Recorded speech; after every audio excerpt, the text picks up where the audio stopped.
그야말로 태풍 전야입니다. 제6호 태풍 카눈이 북상하고 있습니다.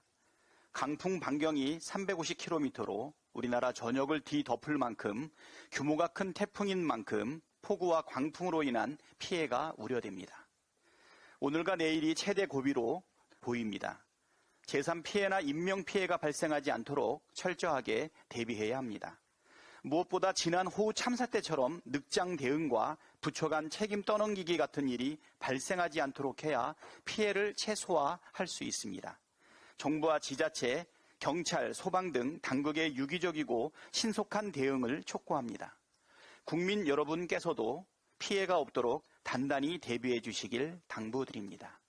K-팝 공연보다 태풍 피해 대비가 우선입니다. 윤석열 대통령은 언제까지 강 건너 불구경 할 것입니까?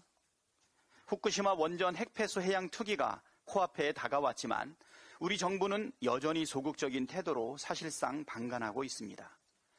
박구현 국무조정실 국무 1차장은 지난 7일 브리핑에서 방류 여부, 그 다음에 방류 시기, 이것은 기본적으로 당연히 해당 국가에서 결정한 사안인 것 같다고 말했습니다.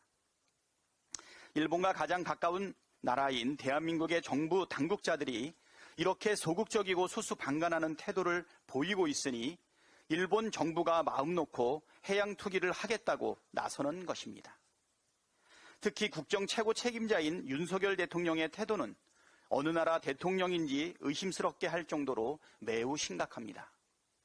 인류 역사상 처음 있는 핵폐수 해양 투기이고 우리 국민의 절대 다수가 반대하고 있는데 대통령은 입을 꾹 다물고 있습니다. 이는 사실상 일본의 핵폐수 해양 투기를 용인하는 태도이자 대통령에게 부여된 직무를 유기하는 행위입니다. 대통령의 권한은 원래부터 자신의 것이 아니라 국민이 잠시 위임한 것입니다. 서울 양평 고속도로 노선 변경처럼 자신과 처가의 사익을 위해 사용하거나 일본의 국익을 우선하라는 것이 아니라 국민의 생명과 안전, 나라의 이익을 지키라고 5년간 위임한 것입니다. 윤석열 대통령은 한미일 정상회의에서 핵폐수 해양 투기에 반대하는 우리 국민의 단호한 입장을 확실하게 전하길 바랍니다. 만일 핵폐수 해양 투기를 용인한다면 우리 국민이 가만히 있지 않을 것입니다. 우연이 계속되면 우연이 아니라 필연입니다. 세계 잼버리 대회 파행도 우연이라거나 어쩌다 벌어진 일이라고 하기 어렵습니다. 윤석열 정부의 무대책과 무능력, 무책임이 반복되어 나타난 결과이기 때문입니다. 윤석열 정부가 출범한 이후 지난 15개월 동안 국정 책임자의 무능력과 무책임이 우리나라와 우리 국민에게 얼마나 위해를 끼치는지 절절하게 체감했습니다. 세계에서 가장 안전하다는 자부심 가득했던 대한민국은 이제 길을 걷다 갑자기 죽을지도 모른다는 불안 가득한 각자 도생의 사회가 되었습니다.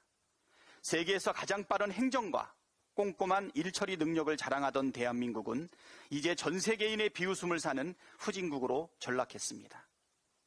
권한이 있고 책임을 져야 할 위치에 있는 자들은 단 한 명도 책임을 지지 않고 전 정부 탓, 야당 탓, 일선 공무원 탓하며 책임을 떠넘기기 바쁩니다. 민주주의와 국격은 날개 없는 새처럼 끝없이 추락했습니다.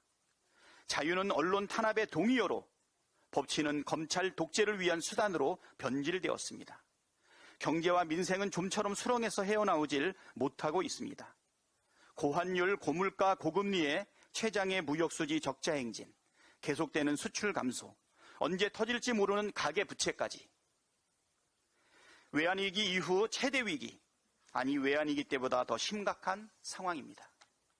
이대로라면 제2의 이태원 참사, 제2의 잼버리 사태가 되풀이되는 것은 필연입니다.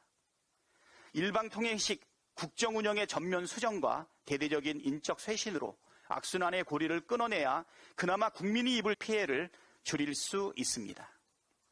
윤석열 대통령은 재앙의 불씨가 될 이동관 방송통신위원장 후보자 같이 부적절한 인사의 지명을 철회하고 무기력한 총리와 무능력한 장관들에 대해서 과감한 인적 쇄신을 단행하십시오. 늦었다고 생각할 때가 그나마 빠른 때입니다.